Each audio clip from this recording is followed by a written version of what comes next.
antara Khalik dengan makhluk. Jadi kalau kita ingin bedakan Tuhan dengan hamba, maka di antara titik penting perbedaannya, kata Allah langsung itu terletak pada aspek ibadah, khususnya sholat. Karena itu ketika Nabi Musa alaihi salam berkenan kemudian langsung diperintahkan oleh Allah sehingga disebut dengan kalimullah, yang diajak bicara dan diperkenalkan tentang esensi ketuhanan Allah, maka disebutkan perintah langsung oleh Allah untuk menyembahnya dalam bentuk salat.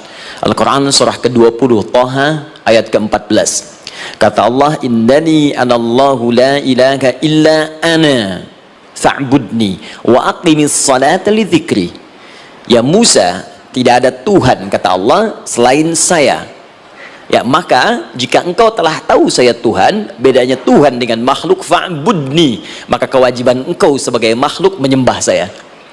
Bagaimana caranya ya Allah, kata Musa, kata Allah, wa aqimis salata, rahmatullah, wa aqimis salata li dzikri, maka cara menyembahku itu adalah dengan salat.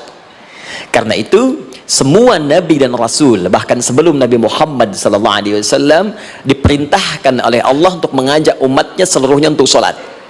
Ya, Nabi Isa alaihissalam sholat. Anda buka Quran surah 19 Maryam ayat 31 sampai 33. Nabi Ismail alaihissalam, ya kakeknya Nabi ke-29, sholat.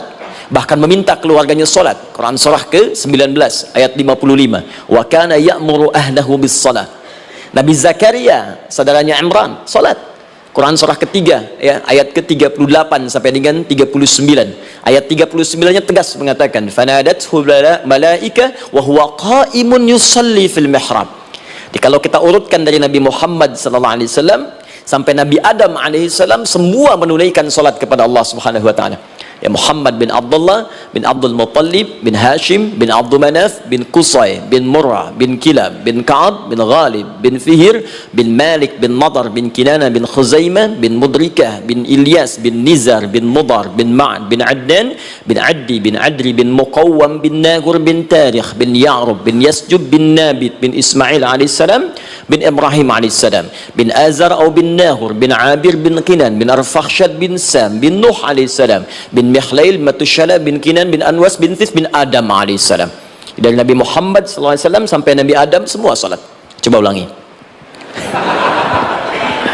Nanti dalil singkatnya dari Quran surah keempat ayat 163, paling kiri sebelah atas di mushaf. Inna auhayna ilaika kama auhayna ila Nuhin wan nabiyyin min ba'di. Muhammad, apa yang kami telah wahyukan kepadamu sudah pernah pula kami sampaikan kepada Nuh alaihissalam dan nabi-nabi setelahnya. Kenapa tidak disebutkan Adam sebelumnya? Karena Adam itu nabi, bukan rasul. Nabi diberikan risalah untuk pribadi dan kalangan dekatnya, rasul diberikan risalah tugas untuk mengajak umat. Kenapa Nabi Adam bukan rasul? Karena zaman Nabi Adam belum ada umat. Siapa yang mau diajak? Ya? Ini bagian pertama. Jadi kalau kita hari ini masih mendapat kesempatan sholat, alhamdulillah, ini artinya sampai hari ini kita masih benar-benar manusia. Kan kalau ada orang yang kemudian tidak mau beribadah apalagi salat, terkhusus ketika dia beriman, maka penting dipertanyakan, masihkah ada iman dalam dirinya? Karena itu kata Allah dalam Al-Quran surah ke-8 ayat yang kedua, aku akan perdengarkan namaku sehingga ketika disebutkan itu kita bisa menguji adakah getaran iman dalam jiwa kita. Quran surah 8 Al-Anfal ayat kedua. Innamal mu'minuna alladzina idza dzukirallahu wajilat qulubuhum. Sungguh orang yang masih punya iman itu kalau diperdengarkan nama Allah kepadanya akan ada getaran dalam jiwanya. Karena itu setiap hari 5 kali diperdengarkan nama Allah untuk menguji di jiwa kita masih ada iman tidak. Bahkan dari bangun tidur, bayangkan waktunya dibagi sempurna persis. Dari mulai subuh baru bangun, menjelang ke siang, mau berakhir siang ke sore, sore pindah ke maghrib, hilang kemudian muncul gelap malam. 5 kali persis dibagi waktu, diperdengarkan untuk menguji. Kira-kira setelah subuh siang masih ada nggak iman? Sore masih ada nggak? Ya Allahu Akbar, Allahu Akbar. Karena itu kalau iman masih ada melekat di jiwa kita, demi Allah saya katakan, begitu kita mendengar suara azan, pasti hati kita akan mengatakan Allahu Akbar, Allahu Akbar. Wih, sudah azannya. Pernah begitu? Ya, walaupun mungkin setelah selesai la ilaha illallah baru azan, belum qomat. Ya, itu normal, gak apa-apa. Yang penting iman masih ada. Nah, ini menunjukkan ada getaran dalam jiwa. Satu itu. Yang kedua, Ini yang jarang dimanfaatkan teman-teman. Jadi seringkali sholat dimaknai pada ibadah formal bagian pertama saja. Adapun yang keduanya, ini yang jarang digali. Padahal sekali saja dalam sehari, itu 5 kali Allah menunggu kita. Ternyata sholat itu satu-satunya wasilah ibadah yang disebutkan dalam Al-Quran untuk langsung memohonkan semua kebutuhan yang kita rasakan. Bahkan sebelum kita diminta sholat, itu kalimat pertamanya bukan ibadahnya. Kata Allah, kau punya masalah apa? Sedang butuh apa?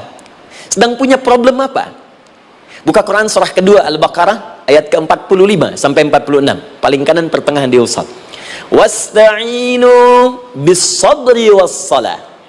Perhatikan kalimatnya, indah sekali. Ya Allah menempatkan sholatnya bagian kedua. Kata Allah, wasta'inu, hei hambaku, jika kalian punya persoalan dalam kehidupan, maka perhatikan kalimatnya baik-baik, wasta'inu, mintakan solusinya kepadaku. Jadi kalau sedang punya masalah, bukan bikin status, bahkan selesai. Sedang eksplorasi minyak, gak keluar-keluar, bikin status. Duh, susah sekali yang ngebornya, gak akan selesai. Jalan macet, bikin status. Jakarta macet, ya gak akan selesai. Ya, apa yang harus dilakukan? Kata Allah, jika anda beriman kepadaku, yakin denganku, maka wasta'inu, punya persoalan, minta kepada Allah. Caranya bagaimana? Satu, bis-sabri, terima dulu masalah itu, jangan dikeluhkan.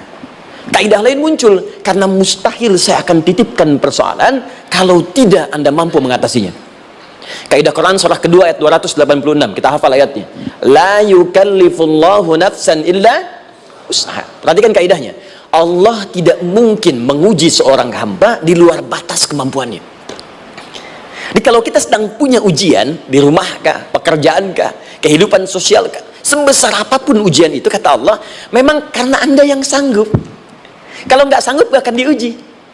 Di ujian itu berbanding lurus dengan kemampuan. Mustahil seorang hamba diuji di luar batas kemampuannya. Jadi kalau anda sekarang pun sedang punya masalah sebesar apapun, kata Allah, memang cuma kamu yang sanggup, yang lain tidak. Maka jangan mengeluh. Jangan anda katakan, ya Allah, why me? Kenapa saya? Kata Allah, why not? Memang kamu yang mampu, yang lain tidak. Nah, ketika anda bisa menerima itu dengan sabar, baru datang kalimat kedua, wassalah. Kemudian datang, tunaikan sholat dan mintakan solusi kepadaku lewat sholat. Ya, sedikit ya, lihat sini. Saya berikan sedikit uraian Al-Quran. Saya boleh menulis ini? Boleh ya? Ibu, maaf, agak jauh. Ibu kelihatan ini? Oh, belum saya tulis, bagaimana bisa kelihatan? Luar biasa. Cuma di Pertamina, belum ditulis sudah kelihatan. Maaf, lihat sini, wasta'inu. Baik, ya, saya ingin sedikit sekali. Ini redaksi Quran itu indah sekali diksinya. Wasta'inu. Lihat sini. Kata Allah, jika anda punya persoalan dalam hidup, maka mintakan solusi. Terima dulu masalahnya dengan sabar, karena kita dipercaya oleh Allah. Gini cara memahaminya, Allah aja percaya dengan kita, masa kita nggak percaya diri? Allah yakin dengan kita, kita mampu, masa kita nggak yakin?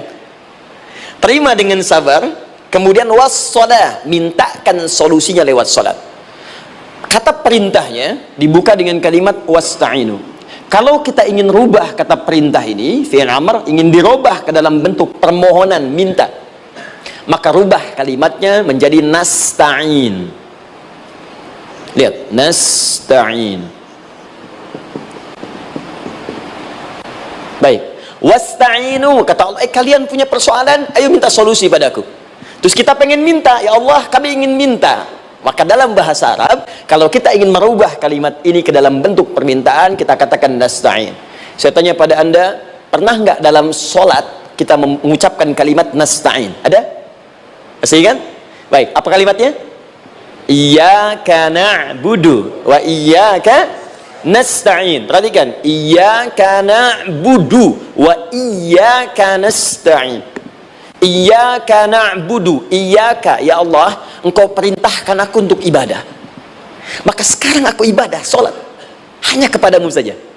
Kan kata Allah, kamu sholat, terus kita katakan iyyaka na'budu, sekarang kami sholat, ya Allah. Nama lain sholat itu ibadah. Kalau kita ibadah, na'budu.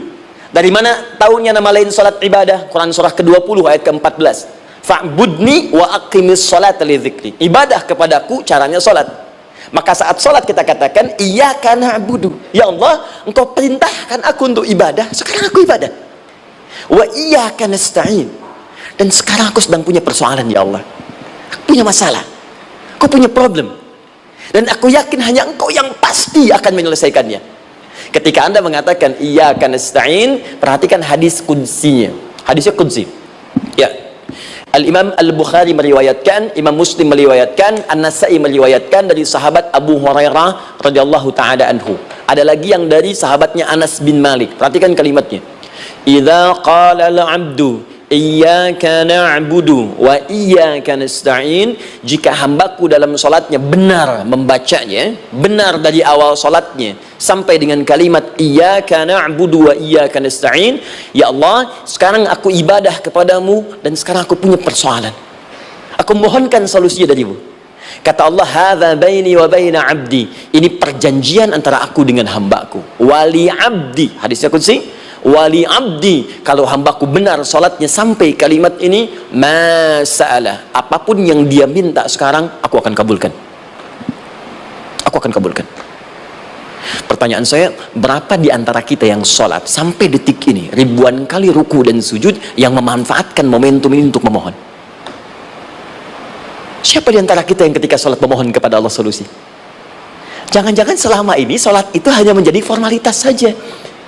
Takbir, ruku, sujud, salam, selesai. Takbir, ruku, sujud, salam, selesai. Padahal Allah sedang menunggu hambaku, kamu itu punya masalah apa? Makanya setiap waktu dibagi 5 supaya hidup kita ringan. Subuh ke zuhur punya masalah, zuhur salat. Begitu kita mohon, tuntas masalah itu. Zuhur ke asar punya persoalan, asar salat. Dijawab oleh Allah, tuntas persoalan itu.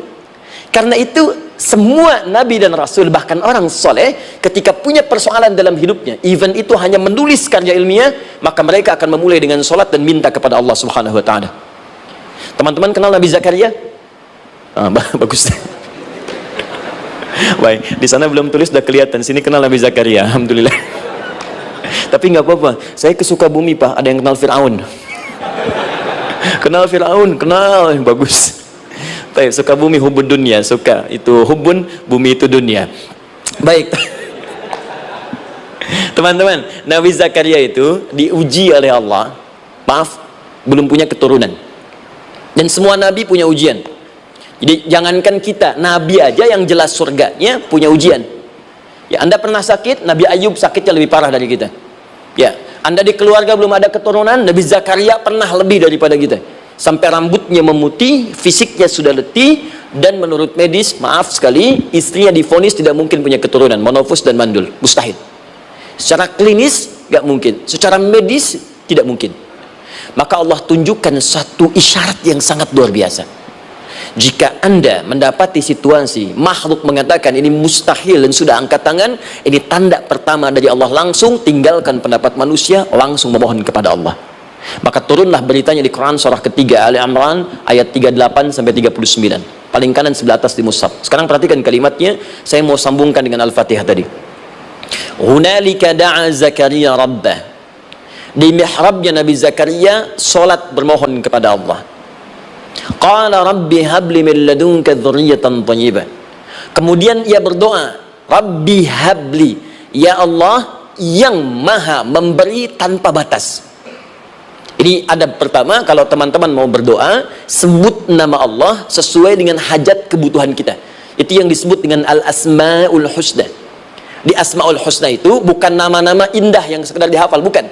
Tapi nama yang diberikan oleh Allah sesuai dengan kebutuhan hidup kita.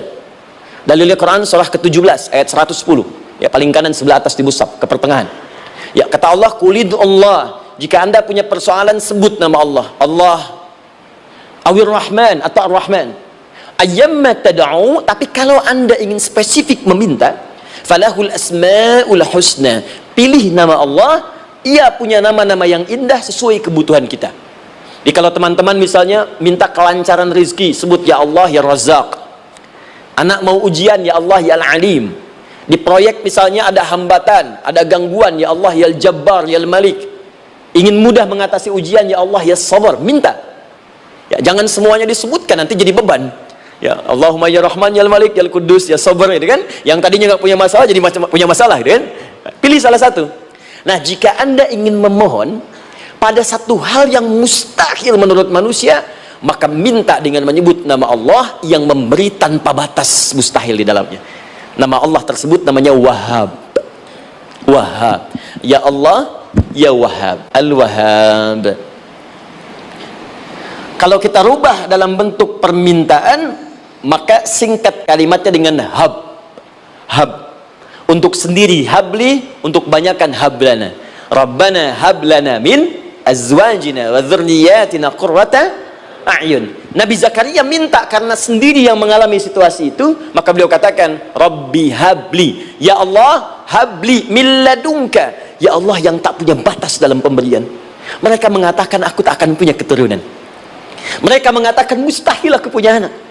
Dan aku yakin kau memberi batas tanpa memberikan pemberian tanpa batas. Aku mohon darimu saja, darimu saja, dzurriyyatan thayyibah, keturunan-keturunan terbaik. Innaka sami'ud du'a, engkau pasti mendengar doa saya. Kalau pada yang maha memohon saja, maha mendengar saja tidak mengabulkan, lantas kepada siapa lagi aku mesti minta? Tapi poinnya bukan itu. Poinnya adalah ini disampaikan oleh Nabi Zakaria dalam keadaan sedang sholat, masih berdiri dalam sholatnya. Dalam bahasa Arab berdiri disebut dengan qaimun, qaim, berdiri. Sedang sholat disebut dengan yusalli. Perhatikan ayat 39-nya. Fanadathul malaikatu wa huwa qaimun yusalli fil mihrab. Maka seketika ketika doanya selesai dipanjatkan, sholatnya belum selesai. Doanya selesai dipanjatkan, seketika datang malaikat menyampaikan, kamu dapat kabar gembira, Anda akan punya anak, bahkan namanya langsung diberikan oleh Allah, Yahya, artinya hidup.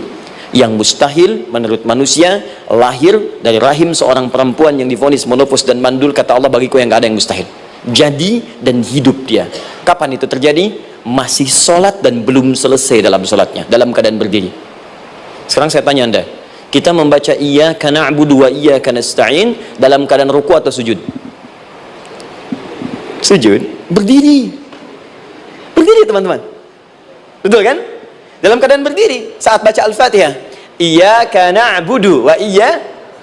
Saat kita mengatakan wa iyyaka nasta'in, Allah balik bertanya, apa yang kamu butuhkan? Nabi Zakaria itu sholat dulu baru minta. Kita umat Nabi Muhammad karena keutamaan nabinya, sebelum sholat dah ditunggu. Butuh apa? Mau minta apa? Karena itu saya ingin katakan, ayo manfaatkan momentum sholat ini. Jangan sekedar kita kemudian tunaikan formalitas, tapi kita tidak mendapatkan keuntungannya. Ayo, semuanya, dari mulai takbir sudah ada doa, ruku ada doa, bahkan sujud kita bisa perbanyak dalam bahasa hati kita untuk memohon kepada Allah Subhanahu Wa Taala. Jelas sampai di sini? Baik, mudah-mudahan insya Allah doa kita dikabulkan oleh Allah Subhanahu Wa Taala. Ini baru mukaddimah, kita belum mulai, ini pengantar. Tema kita hari ini tentang Al-Quran. Dan mudah-mudahan kita diberikan insya Allah kelancaran untuk bahasan kita. Dan topik ini insya Allah akan memberikan banyak manfaat dari apa yang kita kerjakan dalam keseharian kita. Saya mohon izin untuk melambatkan bacaan karena tadi hanya mengantarkan saja. Teman-teman, kenapa mesti Al-Quran? Apa esensi Al-Quran? Dan kenapa Al-Quran diwahyukan pada Nabi Muhammad SAW? Apakah khusus untuk sekedar dibaca? Atau ada satu nilai yang sangat penting yang justru itu mengandung nilai mukjizat yang paling dalam dari Al-Quran? Yuk kita mulai dengan Al-Quran surah kedua Al-Baqarah ayat ke-38, paling kanan sebelah atas, disambungkan dengan Quran surah kedua ayat 185, paling kiri pertengahan di mushaf. Quran surah kedua ayat 38 dengan Quran surah kedua ayat 185. Saya mulai dari kisah Nabi Adam, saya pelan-pelan. Nabi Adam saat diciptakan oleh Allah, kemudian diberikan informasi bahwa beliau akan bertugas di bumi, beraktivitas di bumi. Disampaikan di Quran surah kedua ayat 30, paling kiri sebelah atas. Wa idh qala rabbuka lil malaikati inni ja'ilun fil ardi khalifah. Kata Allah, dan pelajari, ingat ketika kami menyampaikan pada para malaikat, kami akan menugaskan satu makhluk manusia namanya Adam di bumi, tugasnya untuk menjalani hidup di bumi. Nah, secara singkat, setelah Nabi Adam turun ke bumi di awal masa bersama Sayyidah Hawa, ya alaihi wassalam, maka ternyata bersamaan dengan turunnya Adam dan Hawa ke bumi itu, mereka berdua dibekali petunjuk, yang dengan petunjuk itu, ini yang dahsyat, Allah jamin semua aktivitas hidupnya, dari mulai yang sederhana sampai yang kompleks, pasti jika diikuti petunjuk ini, dia akan senang menjalaninya dan akan tenang mendapatkan hasilnya. Ya, perhatikan kalimatnya. Quran surah kedua ayat 38. Fokus. Qul nahbitu minha jami'a. Kata Allah, sekarang tiba saatnya. Adam, Hawa, turun kalian ke bumi. Kalau setan kita tinggalkan aja ya. Ini kita bahas Adam dulu. Turun kalian semua ke bumi. Fa imma ya'tiyannakum minni huda. Maka nanti sejak kalian tiba di bumi itu, aku akan turunkan satu petunjuk disebut dengan hudan namanya. Hudan. Fokus. Faman tabi'a hudaya, maka jika Anda dan keturunanmu mengikuti semua detil di petunjuk ini, fala khaufun 'alaihim wala hum yahzanun, maka aku pastikan engkau dan seluruh keturunanmu akan menjalani hidup di muka bumi dengan tenang dan senang. Fala khauf, khauf itu gelisah, takut. Lawan dari takut apa? Tenang. Lawan dari gelisah, tenang. Kata Allah, jika Anda mengikuti tuntunan hidup yang ini, maka saya jamin semua hidupmu tenang. Walahum yahzanun, dan saya pastikan selama hidup di muka bumi itu kalian tidak akan pernah bersedih. Senang. Lawan sedih itu senang. Jadi ternyata kita itu diminta tugas di bumi itu bukan untuk dipersulit. Jadi kalau ada yang hidup sampai saat ini sedih deh, di rumah tangga sedih, di kantor nggak tenang, pasti di antara poinnya bukan nggak mampu senang, tapi boleh jadi yang hidup ini tidak membaca petunjuk kehidupannya. Anda kerja di perusahaan, teman-teman ada yang di Pertamina, ada yang di yang lain. Kalau Anda nggak ikuti petunjuk, kan pekerjaan tidak akan berlangsung dengan nyaman, kan? Kalau Anda nggak ikuti aturannya, bagaimana bisa mengerjakan petunjuk itu dengan nyaman? Maka apalagi hidup yang kompleks, kata Allah, sejak Adam saya turunkan, sudah ada petunjuk kehidupan, saya namakan dengan hudan. Anda ikuti petunjuk ini, maka langsung jaminan dari Allah, semua yang Anda jalani dalam hidup, pasti saya jamin senang dan tenang. Petunjuk ini disebut apa? Hudan. Nah, agak cepat. Di setiap masa Nabi Adam selesai hidupnya, generasi kemudian berkembang, datang lagi Nabi Nuh sampai ke Nabi Muhammad SAW. Perhatikan baik-baik. Setiap berganti generasi akan turun hudan sesuai dengan kebutuhan masyarakatnya pada saat itu. Baik, Nabi Musa menerima kitab apa namanya? Nabi Musa Taurat. Taurat disebut hudan dalam Al-Quran. Muncul Nabi Musa, kitabnya disebut Taurat. Perhatikan baik-baik.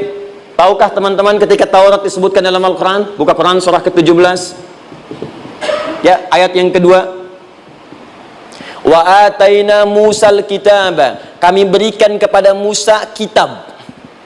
Lihat. Wa ja'alnahu hudan li bani Israel. Dan kitab yang kami berikan itu, yang disebut Taurat, Ali Imran ayat yang ketiga.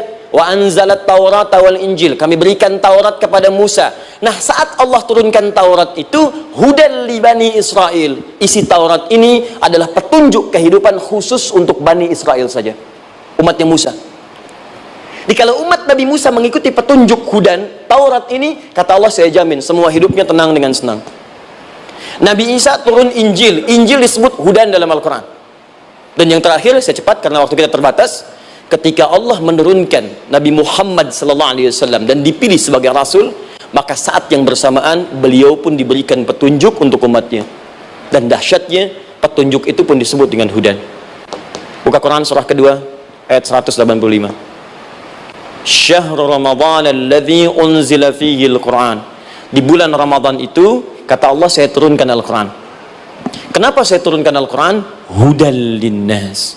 Saya jadikan Quran ini sebagai petunjuk, pedoman hidup linnas, bukan terbatas untuk satu komunitas, tapi untuk seluruh manusia sampai kehidupan berakhir. An-Nas disebutkan 241 kali dalam Al-Quran, menunjuk pada semua manusia tanpa kecuali.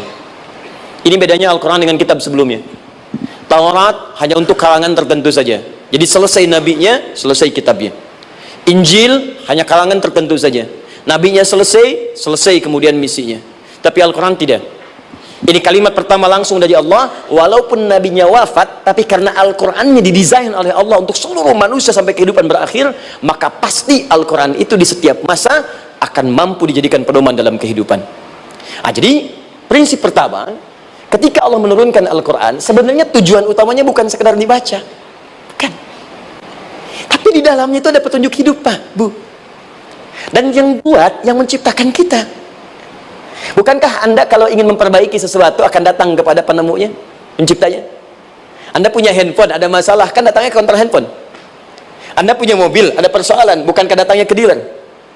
Sekarang kita ingin tahu persoalan hidup kita, ingin tahu gambaran hidup kita, ingin tahu misi dan visi hidup kita. Kemana kita kemudian bertanya? Pada pencipta kita. Nah, kata Allah, ketika saya utus manusia pertama kali ke bumi, saya sudah turunkan bagaimana cara menjalani kehidupannya. Dan ternyata berita baiknya untuk kita diberikan oleh Allah satu petunjuk utuh, langsung disebutkan, isinya disebut dengan Al-Quran. Jadi dari Al-Fatihah sampai dengan An-Nas, dia bukan bacaan biasa. Semua di dalamnya ada petunjuk kehidupan kita, dari mulai bahkan dalam kandungan sampai kita wafat kepada Allah Subhanahu wa Ta'ala. Kalau diikuti petunjuk ini, langsung turun jaminan dari Allah, hidup kita pasti akan tenang dan nyaman. Saya bacakan cepat ya, tapi nggak usah ditulis. Nanti kalau teman-teman agak terlambat mengikutinya, Anda buka kembali rekamannya, Anda boleh runtutkan kembali. Saya baca cepat saja, dan ini insya Allah Anda hanya akan temukan dalam Al-Quran. Nanti saya berikan rahasia di akhir sebelum kita akhiri. Yuk, satu, Anda silahkan bandingkan dengan buku manapun, referensi manapun, Anda hanya akan temukan dalam Al-Quran. Dari sejak sebelum lahir, bagi perempuan yang tengah mengandung, langsung Allah berikan tuntunan bagaimana agar kandungan itu berjalan dengan sehat, nyaman, dan mudah ke persalinan. Quran surah ke-7 ayat 189. Perkembangannya bisa diamati dan dicek kemudian, ya, baik ke dokter atau yang lain. Nanti perkembangannya disebutkan di Quran surah ke-22 ayat ke-5. Dirinci lagi di Quran surah ke-23 ayat 11, dari 9 sampai dengan 13. Kemudian mulai terlahir, dari lahiran diberi petunjuk oleh Allah. Nih, berikan ASI maksimal 2 tahun. Kalau ingin berhenti sebelum 2 tahun boleh, begini caranya. Quran surah kedua ayat 233. Dari sampai usia 2 tahun menjelang balik, kata Allah berikan 4 pendidikan dini. Ini turunannya disebutkan 1, 2, 3, 4. Jika Anda ajarkan ini, maka anak ini akan tumbuh. 1, dekat dengan Allah. 2, dijamin taat pada orang tuanya. 3, dia akan baik dengan lingkungannya. Dan 4, dia akan bertahan dalam kebaikan sampai dia dewasa. Quran surah ke-31 ayat 13 sampai dengan 19. Usia 7 tahun, ya, mulai dia balik misalnya, dia akan mulai belajar bagaimana cara belajar yang baik supaya cepat paham, gampang mengerti. Turun Quran surah ke-9 ayat 122. Amalannya di Quran surah 96 ayat yang pertama. Kemudian rinciannya diturunkan di Quran surah kedua ayat 282 di ujung ayatnya. Lalu bagaimana mencari sekolah yang bagus, majlis yang baik, guru-guru yang baik, diturunkan Quran surah ke-58 ayat ke-11. Dicontohkan tentang Maryam dan Nabi Isa alaihissalam di Quran surah ketiga ayat 35 sampai dengan 37. Naik lagi, dia mulai dewasa, ya, mulai bergaul, bahkan kadang-kadang merantau, punya tempat komunitas berbeda. Bagaimana supaya dia bergaul tidak terpengaruhi lingkungan yang tidak baik. Maaf ya, kadang-kadang ibu yang sudah mengandung, melahirkan, ayah mencari nafkah, tiba-tiba anak pergi bahkan ke kampus, ke sekolah, dapat teman yang gak bagus, pulang-pulang mengecewakan Anda. Dan bagaimana menemukan tempat-tempat yang baik untuk bisa menjaga perilaku anak ini? Ditemukan nanti di Quran surah ke-49 ayat ke-13-nya. Dirinci perkembangannya di Quran surah ke-12 Yusuf ayat 2 sampai dengan ayat 29-nya. Sampai ketika dia akan mulai kemudian menikah, kata Allah, pilih pasangan yang baik dengan ta'aruf, berikan mahar yang sempurna. Quran surah ke-4 ayat ke-4. Kemudian dia mulai menikah, kata Allah, sebelum menikah pelajari dulu fikih nikah. Banyak orang yang menikah tapi karena tidak belajar tentang persoalan rumah tangga, apa yang akan terjadi di rumah tangganya. Detil Pak, Bu. Kata Allah, ini kalau kamu berbuat begini akan ada miskomunikasi. Kalau ada miskomunikasi persoalannya akan begini, solusinya begini. Maka diturunkan dasarnya di Quran surah ke-30 ayat 21, detilnya di Quran surah ke-4 ayat 34 sampai dengan 35. Paling kiri sebelah atas sampai dengan ke tengahnya. Anda berlanjut, diterangkan oleh Allah, hei, tugas suami saat mulai pertama kali menikah, maka tugas yang pertama siapkan untuk mencari nafkah. Bagaimana caranya ya Allah? Diturunkan oleh Allah. Satu, jangan takut kehilangan rizki. Jangan pernah mencuri. Jangan pernah ngambil punya orang. Karena punya kamu akan saya berikan sempurna. Kamu ngambil punya orang, maka kamu akan menyulitkan diri sendiri. Itu akan dikembalikan pada yang berhak. Ya, turun Quran surah ke-51 ayat 22. Dirinci, begini cara nyarinya. Quran surah kedua ayat 168. Kalau Anda ingin cepat baru bergerak, rizkinya sudah dapat. Quran surah kedua ayat 172. Ada yang dahsyat, dia belum keluar, rizkinya yang mendatangi dia. Jadi nanti di Al-Quran ada 8 jenis rizki. Di antara yang paling hebat, ada yang belum Anda datang, rizkinya sudah menjemput. Ada orang mendatangi rizki, ada rizki mendatangi dia. Contoh, Al-Imam Asy-Syafi'i sedang berdiskusi dengan Imam Malik, gurunya. Kata Imam Asy-Syafi'i, Syekh, rizki itu mesti saya cari dulu, baru kita dapat. Kata gurunya, ya Syafi'i, ada rizki yang cukup kita beramal dekat kepada Allah, dia akan datang tanpa kita cari dengan ikhtiar manusia. Kata Syafi'i, mustahil. Kata Quran kan kita kerja dulu baru datang. Kata Imam Malik, gurunya, kamu yang belum sampai, kita amalkan ini, rizki datang. Maka berhenti sampai di situ. Imam Syafi'i pamit. Di jalan tiba-tiba beliau mendapati ada panen anggur, Pak, Bu. Terus dipanggil sama yang punya kebun. Ya pemuda, katanya, sini, mau bantu nggak? Kalau kamu bantu, kami berikan anggurnya. Maka beliau bantu panen, petik, sampai setelah selesai diberikan anggur yang besar-besar, hanum, senyum, senang beliau. Ternyata senangnya bukan karena dapat anggur, senangnya karena merasa pendapatnya benar. Kalau saya nggak bantu panen ini, nggak akan dapat saya anggur. Cuma karena saya bantu, saya diberi ini. Maka rasa senangnya inilah dibawa kemudian kepada gurunya, ingin laporan. Tapi perhatikan adabnya. Dia tidak mengatakan, guru, nih saya benar, kalau saya nggak ikut panen, nggak dapat saya ini. Perhatikan kalimat Asy-Syafi'i. Guru, tadi saya di jalan, dipanggil oleh pemilik kebun, ikut panen anggur. Begitu saya bantu, saya diberikan anggur ini. Beliau tekankan dengan kalimat yang kencang pada kalimat, begitu saya bantu, saya dapat anggur ini. Imam Malik tersenyum mengatakan, Masya Allah Syafi'i, luar biasa. Ini siang begitu panasnya, tadi saya mau keluar ngajar, terfikir di benak saya, Allah, kalau ada anggur yang besar-besar, enak rasanya. Tiba-tiba kamu datang bawa anggur. Ini Imam Syafi'i kerja dapat sesuatu, Imam Malik terfikir sesuatu, datang rezeki. Itu ada di Quran surah ke-7, teman-teman, ayat ke-96, paling kanan sebelah atas di mushafnya. Baik, teruskan dulu. Ya, Anda dalam mencari kerja, ingat, kalau Allah yang sampaikan pasti terjadi. Jangan dikira mudah. Kata Allah akan ada persaingan, akan ada kadang-kadang singgungan, akan ada tantangan, maka mulai petakan tantangan apa yang akan Anda lalui saat Anda mulai mencari nafkah itu. Maka turun Quran surah kedua ayat 214, paling kanan sebelah bawah. Am hasibtum an tadkhulul jannata. Hei, apa kamu mudah begitu saja mengira akan sukses dalam pekerjaanmu? Bahkan bisa diartikan surga, ingin masuk surga. Walamma ya'tikum mathalul ladzina khalau min qablikum. Sebelum engkau diuji seperti orang sukses dulu pernah sukses. Lihat mereka. Enggak ada orang sukses yang instan. Cuman balikan telapak tangan dapat, tidak. Kata Allah, lihat orang-orang dulu. Lihat orang-orang hebat dulu, bagaimana mereka bisa kaya, bisa sukses, bisa punya posisi. Masat umul ba'sa, petakan olehmu tantangan apa yang akan dihadapi saat engkau bekerja itu. Satu, kata Allah, ba'sun, ada yang ringan. Ya, ba's, ba'sa, jama' dari kata ba'sun. Dua, dara', dia sudah menengah, jama' dari kata durun. Tiga, zilzal, ini yang paling tinggi puncaknya. Jadi kalau Anda sudah mendapatkan ini, yakinlah, berarti Anda akan mendapatkan posisi yang tinggi. Karena mustahil orang besar diuji dengan ujian yang kecil. Zilzal, ini bagian ketiga. Ba'sa, ba'sun, mulai. Kira-kira tantangan-tantangan ringan apa saja yang akan Anda hadapi?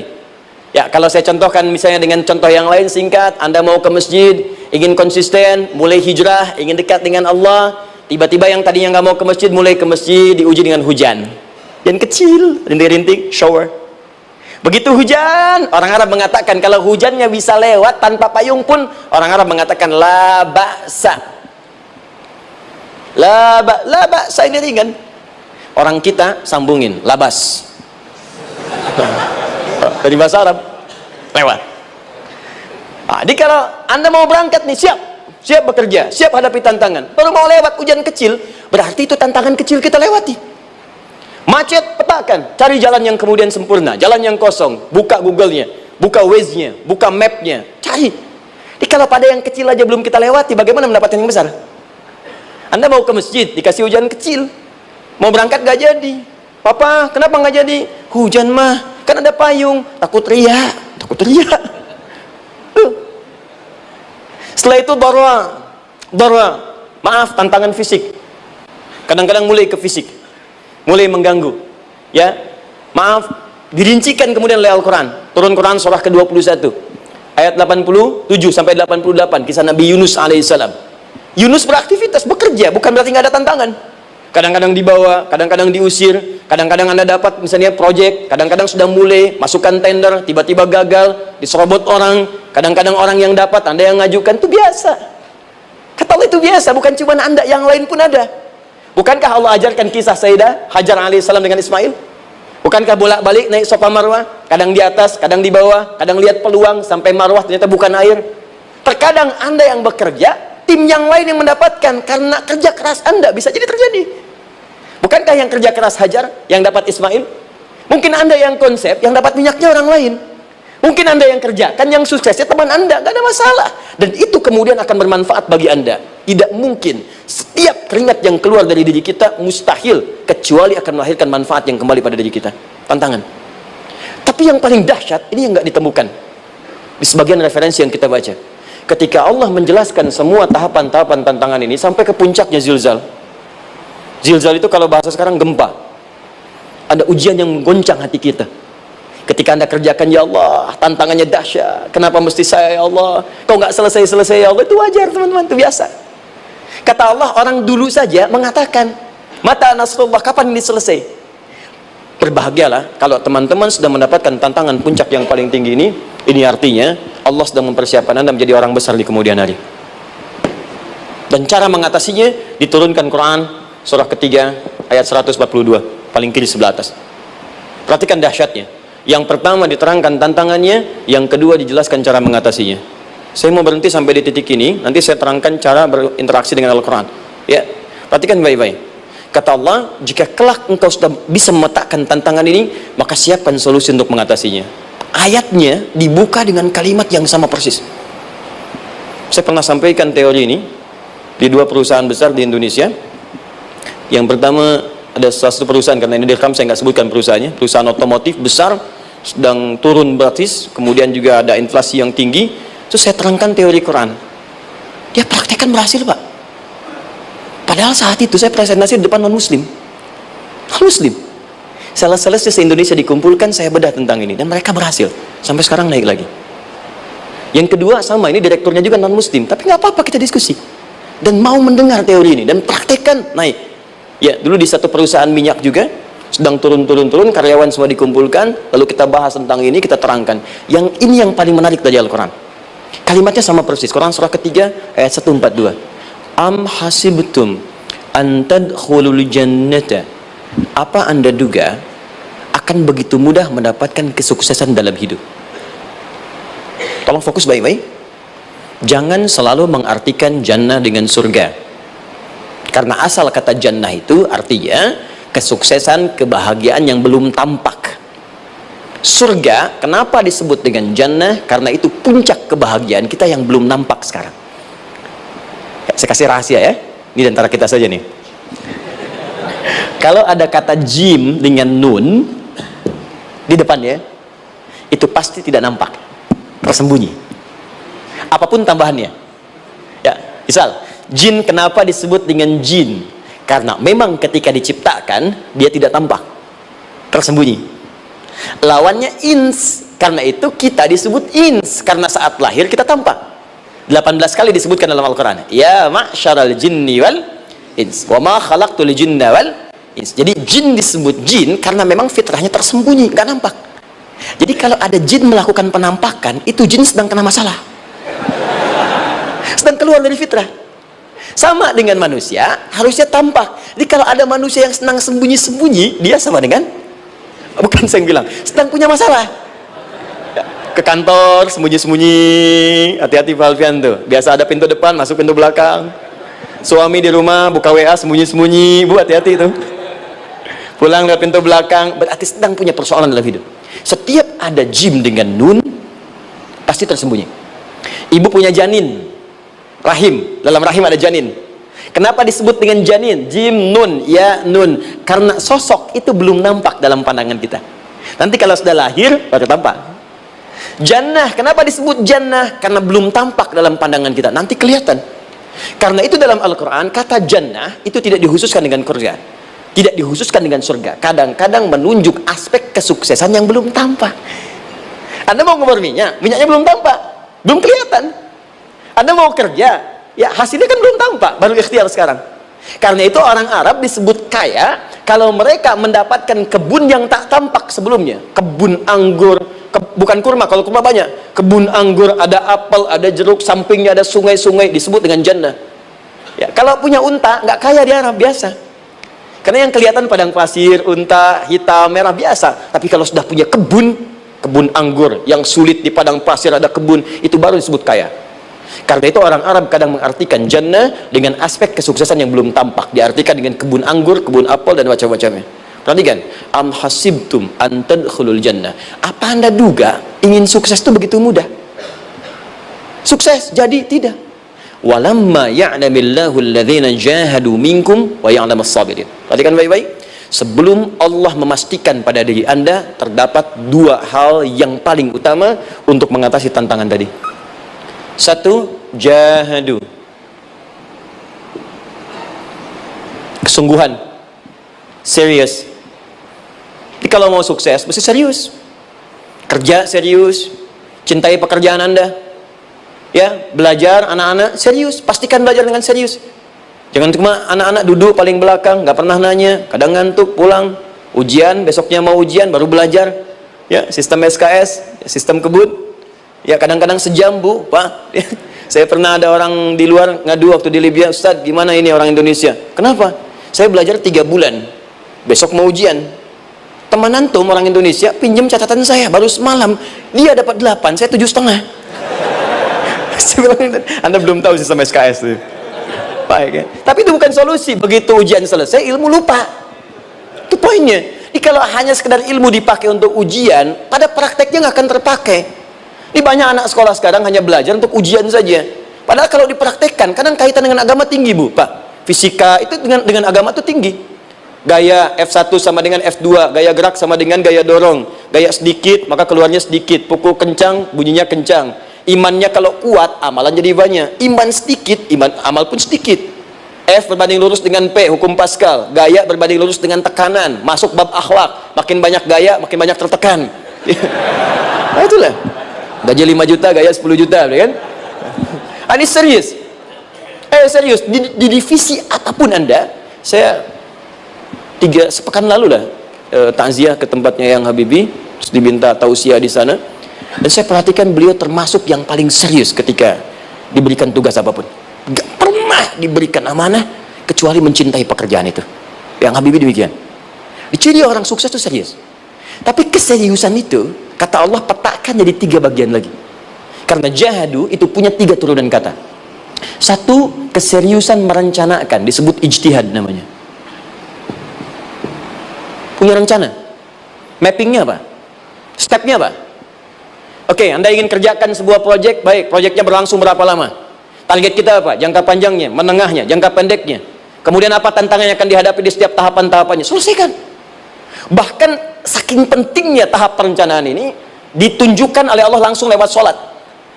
Teman-teman masih ingat sholat pertama yang kita kerjakan setiap hari? Sholat apa namanya? Subuh. Apa artinya subuh?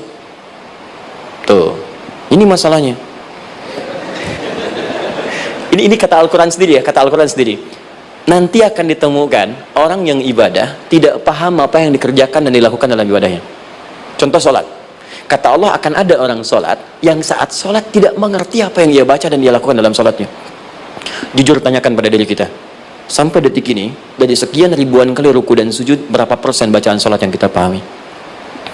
Jangan-jangan kita ruku tapi nggak ngerti yang dibaca. Sujud tak paham yang diungkapkan. Bagaimana bisa khusyuk? Mustahil. Kembali ke sini. Kenapa sholat pertama itu disebut dengan subuh? Teman-teman, ternyata semua nama sholat dari subuh sampai isya plus bacaan dan gerakan dari takbir sampai salam itu bukan sekedar gerakan semata. Semua ada artinya, ada maknanya. Dan diajarkan oleh Nabi langsung. Subuh disebut dengan subuh. Ada 2 kata. Satu fajar, Quran surah ke-17 ayat 78, inna Qur'anal fajri kana mashhuda. Kedua subuh di surat At-Takwir, was subhi idza tanaffas. Kenapa disebut fajar? Fajar itu pancaran positif, pancaran kebaikan. Jadi kalau yang baik disebut fajar, kalau yang jelek disebut fujur. Fujur ada di Quran surah 91 ayat 7 sampai 8. Wa nafsi wa ma sawwaha fa'alhamaha fujuraha wa taqwaha. Fujur itu rambatan, gelombang buruk yang muncul dari nafsu. Ya, ditembuskan ke elemen tubuh kita. Misal gini. Tiba-tiba pengen marah. Ya, di tubuh kita mengatakan melotot, maka ini ada pancaran di hati kita nyambung kemudian ke mata. Ini rambatan dari sini ke mata disebut fujur namanya. Mau ke tangan pukul, masuk ke tangan. Itu rambatannya disebut fujur namanya. Ya. Yang baiknya disebut fajar. Ya, misal saya ingin sholat, tiba-tiba hati mengatakan sudah azan, merambat ke kaki, cepat melangkah, cepat wudhu. Nah, itu rambatannya disebut fajar namanya, atau infajar. Ini pasti ada, ya. Fujur nama lainnya nafsu, disebutkan 115 kali dalam Al-Quran. Takwa, rambatan fajar sumbernya takwa, disebutkan 115 kali dalam Al-Quran. Di jiwa kita ada takwa, ada nafsu. Takwa yang dorong malaikat disebutkan 88 kali dalam Al-Quran. Nafsu yang dorong setan disebutkan sama 88 kali. Di setiap Anda akan mengerjakan satu hal, pasti akan yang mendorong pada yang baik, akan mencegah dari yang baik itu nafsu. Pasti itu. Pak Alfian mau tanda tangan proyek, tiba-tiba disodorkan, Pak, ini Pak, kok begini proyeknya? Perbaiki, karena ada yang nggak beres. Tapi fee-nya lumayan Pak, 1 miliar. Nggak bisa. Jiwa takwa mengatakan jangan terima Pak. Bapak mengatakan maaf, ini jari tahiyat, gak akan pernah dipakai maksiat. Perbaiki, datang lagi. Ini Pak, kok sama? Fee-nya diperbaiki Pak, 100 miliar. Nafsunya mulai berkata, terima. Takwanya bilang, jangan. Akhirnya beliau katakan, tangan tahiyat gak akan pernah dipakai maksiat. Tapi tunggu, saya istighfarah dulu.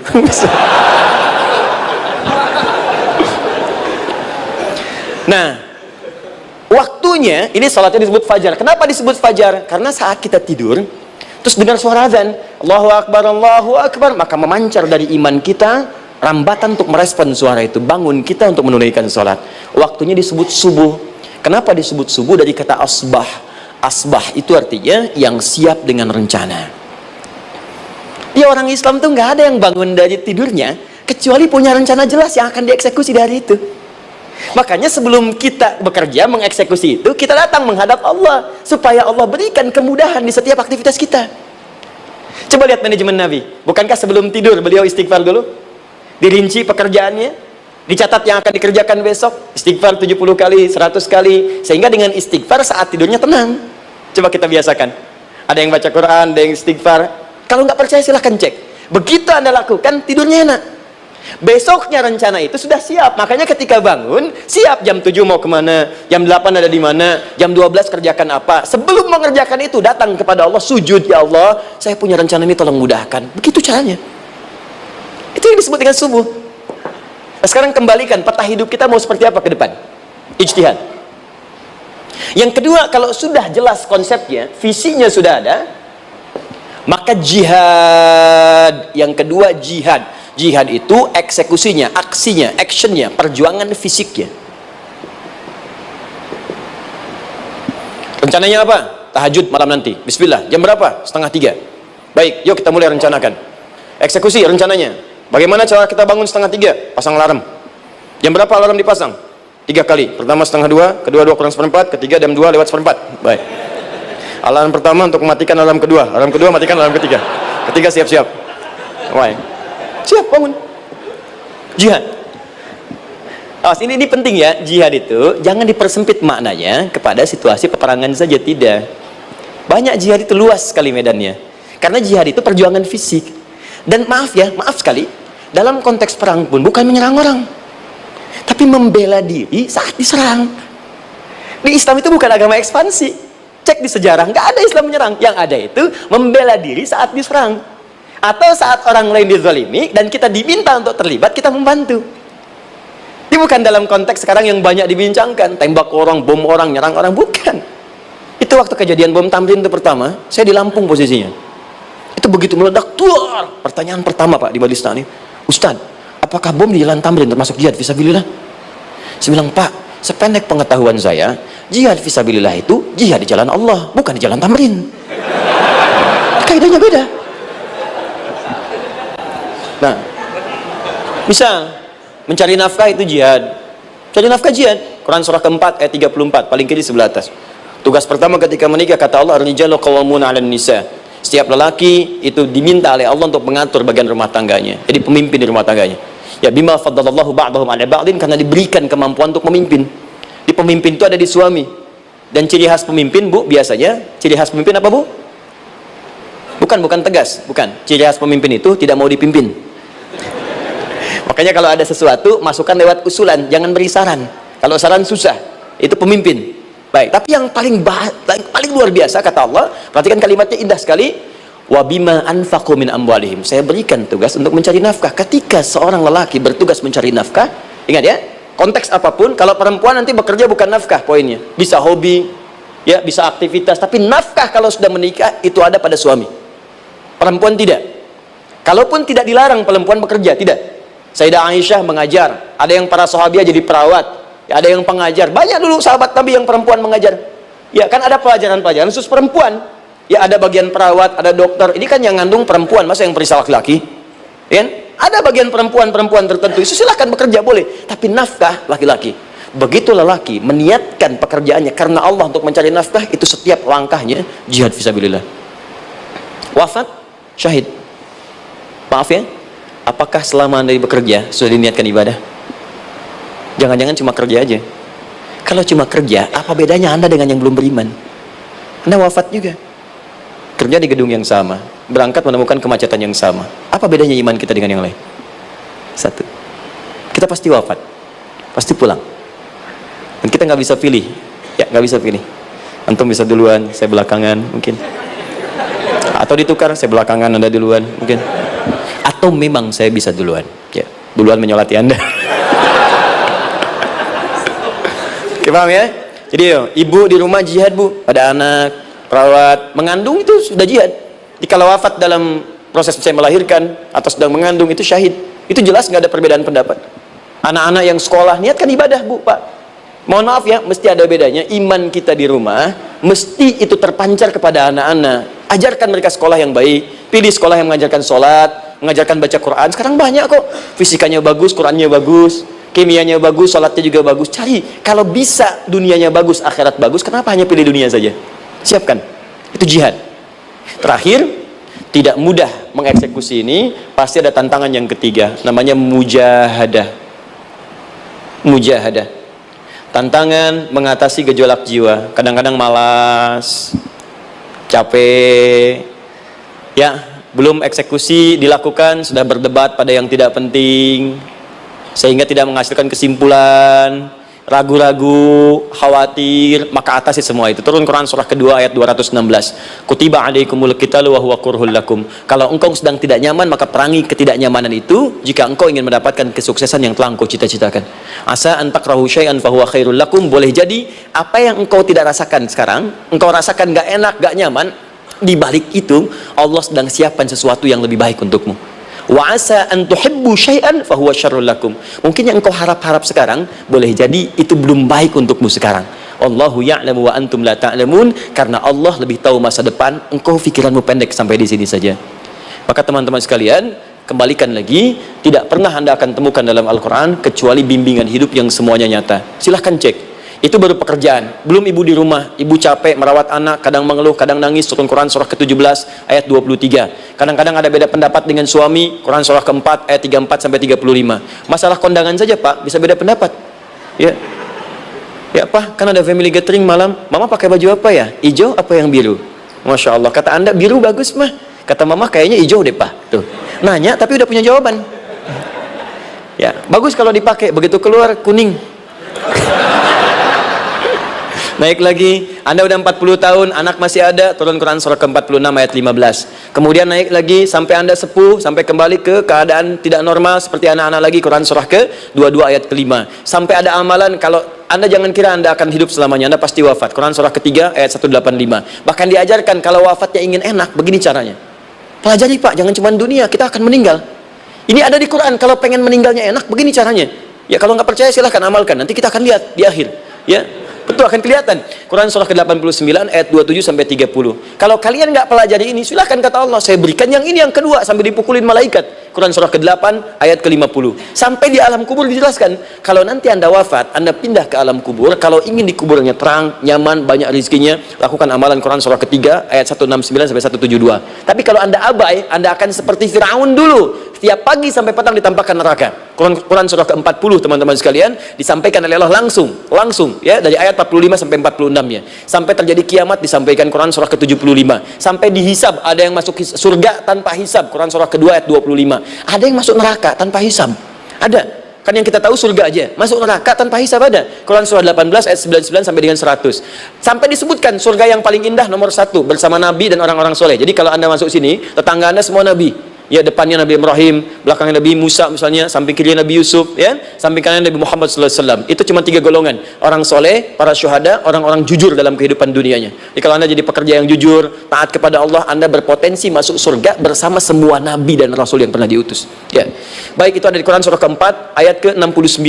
Ada yang kedua di taman surga, Quran surah ke-51 ayat 15 sampai dengan 18. Ada yang surga seluas langit dan bumi, Quran surah ketiga ayat 133 sampai 134. Ada yang neraka yang biasa, ya, sebiasa-biasa nerakanya kebakar juga. Quran surah 4 ayat 56. Tingkat paling tinggi neraka jahanam untuk 2 golongan, munafik, ingat, munafik dan kafir. Jadi kalau Anda pun muslim, jauhi perbuatan munafik, karena munafik akan mengantarkan langsung ke dalam neraka jahanam. Quran surah keempat ayat 140. Mana yang tidak ada? Mana yang nggak ada di Quran? Semua ada.